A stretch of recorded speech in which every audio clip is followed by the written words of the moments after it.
Hello everyone, welcome back to our channel. আবার চলে এসেছি একটা নতুন ভিডিও নিয়ে। আর আমি এখন আছি নবদ্বীপে। আর এই ভিডিওটা হতে চলেছে নবদ্বীপের দোলযাত্রা সম্পর্কে। তো নবদ্বীপের দোল কেমন হয় সেটা নিয়েই তোমাদেরকে এই ভিডিওতে দেখাবো। আর পুরো নবদ্বীপ হয়তো সেরকমভাবে ঘুরিয়ে দেখাতে পারবো না, আমাদের পাড়াতেই, মানে কারণটা হচ্ছে আমাদের পাড়াতেই যা ভালো হয়, আমাদের পাড়া থেকে বাইরে আর কোথাও যাওয়া হয় না। তাই আমাদের পাড়াতে কীরকম কী অনুষ্ঠান হয় সব কিছু তোমাদেরকে দেখাবো। তোমরা হয়তো চারপাশে মানে আওয়াজে শুনতেই পাচ্ছ যে হরে কৃষ্ণ গান হচ্ছে। তো আমাদের পাড়াতেই সেই অনুষ্ঠান হচ্ছে। আর আমাদের পাড়াতে মানে দোলের থেকেও 3-4 দিন আগের থেকে অনুষ্ঠান শুরু হয়ে যায়। একদিন হয় মানে প্রথম দিন গঙ্গা জল আনতে যাওয়া হয়, যেটা গঙ্গা বাড়ি বলা হয়। আর তারপরে একদিনকে হয় পাঠ, তারপর একদিনকে হয় লীলা কীর্তন হয়। আর তারপরে শুরু হয় হরিনাম সংকীর্তন, যেটা 2 দিন টানা চলে। আর তারপর রাসলীলা দিয়ে শেষ হয়।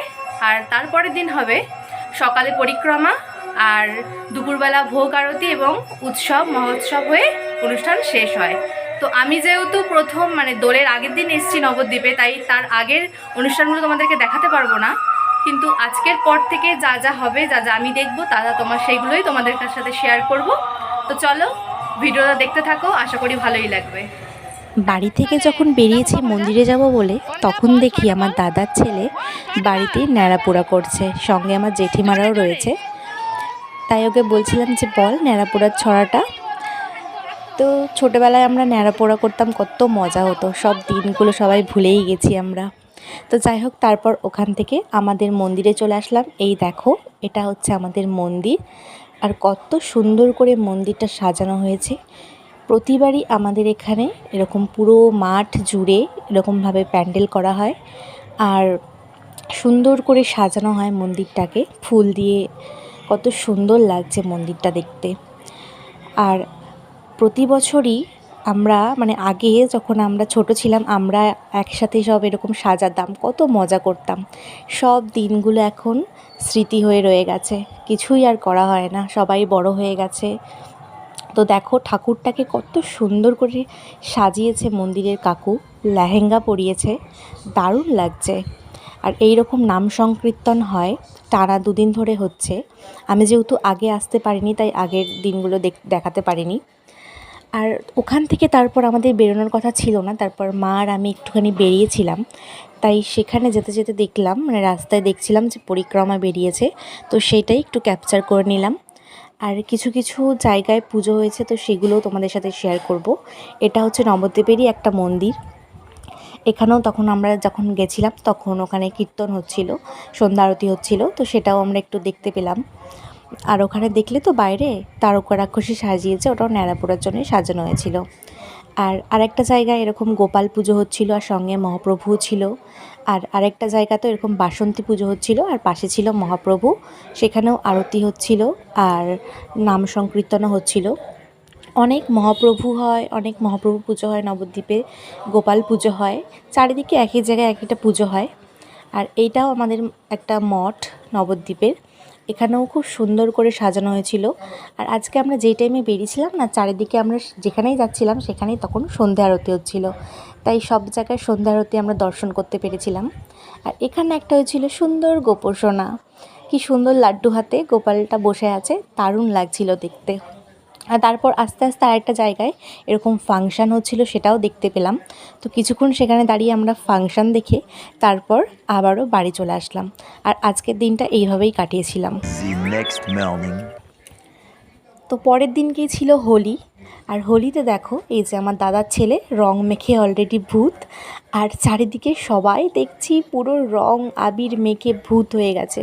তাই ছোটোবেলার সব স্মৃতিগুলো মনে পড়ে যাচ্ছিলো। আমরাও এরকম টানাটানি করে বান্ধবীদের জোর করে সব বন্ধুবান্ধবীদের রং দিচ্ছিলাম। আর দেখো তার ফাঁকে আমার একটা বান্ধবী আর বান্ধবীর বর এসে আমায় আবির দিয়ে ভূত করে গেছে।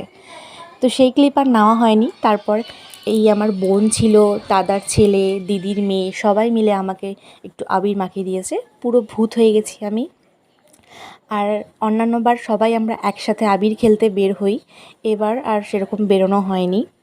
আর ওরা দেওয়ার পর তারপর আমি যে স্নান করতে যাব সেই সময় আমার ভাইরা এসে হাজির।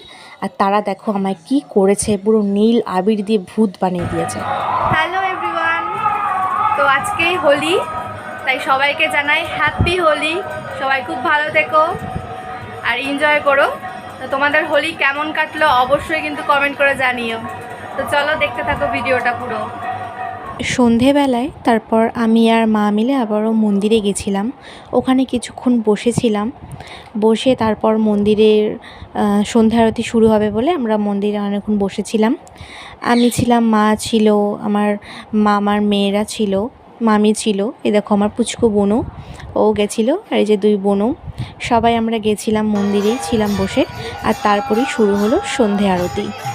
আমাদের এখানে আমরা সন্ধে আরতি, তারপর মানে দুপুরবেলার ভোগ আরতির সময় আমরা ভীষণ মজা করি। সবাই এখানে আমরা নাম সংকীর্তনের সঙ্গে সবাই আমরা মানে নাচ করি বা সবাই খুব আনন্দ করি। আর এখানে দেখো যে দাদুটা পুজো দিচ্ছে, উনি মাথার মধ্যে কি সুন্দর এরকম কুলোর মধ্যে অনেক কিছু থাকে, সেটা মাথায় নিয়ে কি সুন্দর আরতি করে। আর উনিও মানে নাচ করে, কত মানে সুন্দর লাগে। আর ওই যে কুলোটা থাকে না, সেটা একটুও নড়চড় হয় না। উনি যে ওই কুলোটা মাথায় নিয়ে কন্টিনিউ আরতি করছে, তারপর নাচছে, কিন্তু কুলোটা একটুও নড়চড় হয় না। কি সুন্দর একইভাবে মাথায় ওরকম থাকে। আর উনি না ওটাকে ধরে থাকে বা কোনো রকম কোনো কিছু ধরে না, তবুও এত সুন্দরভাবে ওটা থাকে, কোনো নড়ে না চড়ে না, পড়েও না, কিচ্ছু হয় না। আর এই যে নাম হচ্ছিল, তার মধ্যে আমরা সবাই মিলে নাচানাচি করছিলাম, নাম করছিলাম ঠাকুরের। তো এইভাবেই আমরা সন্ধ্যা আরতিটা কাটালাম। তো তোমরা দেখো সেই ক্লিপগুলো।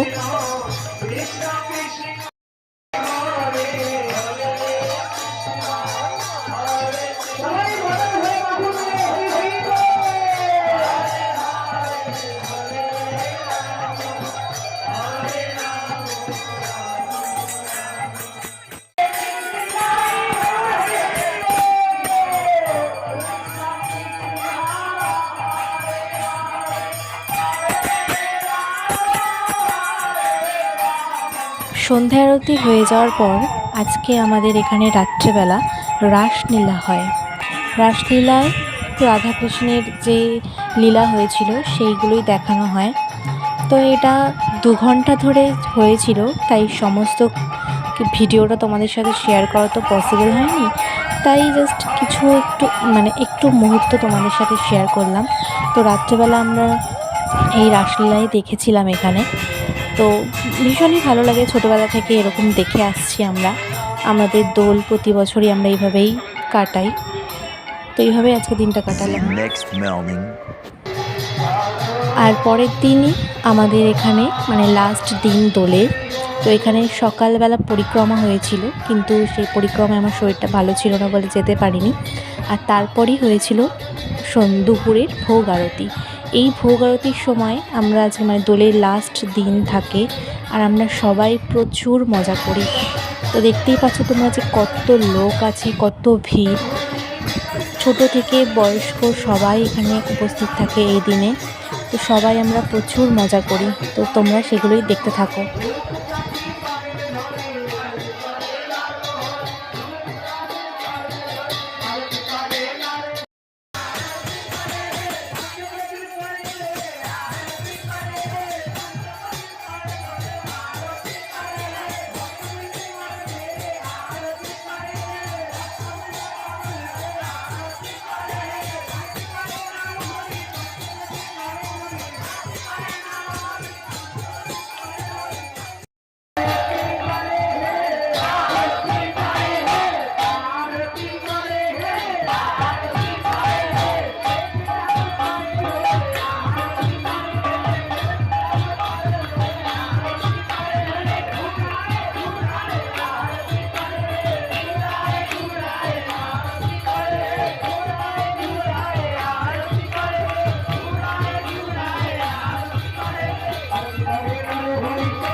তারপর ভোগ আরতি শেষে আমাদের এখানে প্রসাদ বিতরণ করা হয়, তো বসিয়েই খাওয়ানো হয়। তো দেখতেই পাচ্ছ তোমরা যে কত মানুষ এখানে রয়েছে।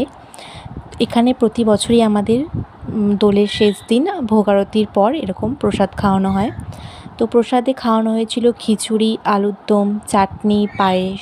আর বসি খাওয়ানো ছাড়াও আমাদের এখানে কুপন সিস্টেমে এরকম অন্নভোগের থালিও দেওয়া হয়। তো যারা যারা ইচ্ছুক তারা এটা আলাদাভাবে কিনে নিতে পারে।